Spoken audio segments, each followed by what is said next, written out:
আপনার বাচ্চাকে আপনি কিভাবে পড়াশোনার প্রতি ইন্টারেস্টেড করবেন? ধরেন নরমালি কিন্তু ছোট বাচ্চারা ধরেন ৩ থেকে ৬ বছর বা এই রেঞ্জের বাচ্চারা ওরা কিন্তু কৌতূহলী হয় অনেক। কারণ ওরা আস্তে, আস্তে বড় হচ্ছে, ওরা নতুন দুনিয়া আস্তে, আস্তে দেখছে। সো ওদের ভিতরে কিন্তু কিউরিসিটি অনেক মানে অনেক, অনেক ভালোভাবে কাজ করে। অনেক ধরনের কৌতূহল কাজ করে। দেখবেন একজন বাচ্চা যখন রাস্তা দিয়ে যায় তখন কিন্তু জিজ্ঞেস করে যে, "ওইটা কি? ওইটা কি? ওইটা কি? ওইটা কি?" এটা কিভাবে হইলো? ওইটা কিভাবে হইলো? এগুলো কেন জিজ্ঞেস করে? কারণ ওর সামনে তো নতুন একটা দুনিয়া, ও তো নতুন, নতুন অনেক কিছু দেখছে। সো একজন বাচ্চার ভিতরে কৌতূহলী জিনিসটা অনেক বেশি থাকে। সে যেহেতু পড়াশোনা করতে চায় না, পড়াশোনা কেন করতে চায় না?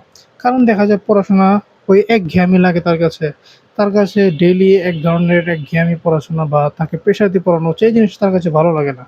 আপনি যদি এখানে একটা কাজ করতে পারেন, তাকে যদি খেলার ছলে, ছলে পড়ান, ধরেন এমন, এমন শিক্ষণীয় খেলনার জিনিস কিনে দেন যেগুলো সে যেগুলো সে আগে কখনো দেখেনি বা যেগুলো তার কাছে ভালো লাগবে, যেগুলোর ভিতরে শিক্ষণীয় অনেক জিনিস আছে। এমন কিন্তু অনেক শিক্ষণীয় খেলনা আছে যেগুলোর মাধ্যমে বাচ্চাদের কিন্তু বুদ্ধি বাড়ে।